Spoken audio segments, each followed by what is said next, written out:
Hi friends, அஸ்ஸலாமு அலைக்கும். இன்றைக்கி நம்ம ரொம்ப டேஸ்டியான ரொம்பவும் ஈஸியான ஒரு மாங்காய் ஊறுகாய் எப்படி ரெடி பண்ணலான்னு பார்த்துடலாமா? ஸோ வாங்க வீடியோக்குள்ளே போகலாம். அதுக்கு நம்ம ஒரு 25 சின்ன வெங்காயத்தை நல்லா தோல் உரித்து இது மாதிரி நம்ம எடுத்து வச்சுருக்கோம். தேங்காய் பால் முதல் பால் நமக்கு தேவைப்படும். ஸோ ஒரு டம்ளர் நல்லா கெட்டி பாலாக எடுத்து வச்சுக்கோங்க.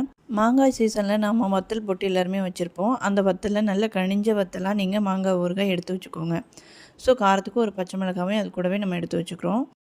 நம்ம சின்ன வெங்காயம் வச்சுருந்தோம்ல, அதை நல்லா குட்டி குட்டியாக எந்த அளவுக்கு உங்களால் கட் பண்ண முடியுமோ அந்த அளவுக்கு கட் பண்ணி எடுத்து வச்சுக்கோங்க. இல்லைனா பிளெண்டர் இருந்தாலும் அதில் நீங்கள் கட் பண்ணி எடுத்துக்கலாம். ஸோ இப்போ மாங்காய் ஊறுகாவையும் அந்த வெங்காயத்தையும் நம்ம நல்லா கையாலே பிசைஞ்சு இது மாதிரி எடுத்து வச்சுக்கலாம். இது மாதிரி எடுத்து வச்சதுக்கு பிறகு நம்ம இப்போ தேங்காய் பால் சேர்த்துக்கலாம். மாங்காய் ஊறுகாயில் நம்மளுக்கு உப்பு ஏற்கனவே நம்ம சேர்த்து தான் நம்ம வத்தல் போட்டிருப்போம். ஸோ கொஞ்சம் கூட நீங்கள் உப்பு எதுவும் சேர்த்துக்க வேணாம். மாங்காய் ஊறுகாயில் உள்ள உப்பே போதுமானதாக இருக்கும். ஸோ இப்போ தேங்காய் பால் நம்மளுக்கு கொஞ்சம் கொஞ்சமாக நம்ம இதில் சேர்த்துட்டு நல்லா கலந்து விட்டுக்கலாம். ரொம்ப கெட்டியாகவும் இல்லாமல் ரொம்ப தண்ணியாகவும் இல்லாமல் கரெக்டான பதத்துக்கு நீங்கள் இது மாதிரி இருந்துச்சுன்னா கரெக்டாக இருக்கும். அடுத்து இது கூடவே நம்ம குட்டியாக கட் பண்ண பச்சை மிளகாவையும் இது கூட சேர்த்துக்கலாம். ஸோ அவ்வளோதான், நம்மளுடைய இன்ஸ்டன்ட் மாங்காய் ஊறுகாய் ரெடி ஆயிடுச்சு. இந்த மாங்காய் ஊறுகாவை நம்ம எந்த ஒரு டிஷ் கூட வச்சு சாப்பிட்றதுக்கும் ரொம்ப டேஸ்ட்டாக இருக்கும்.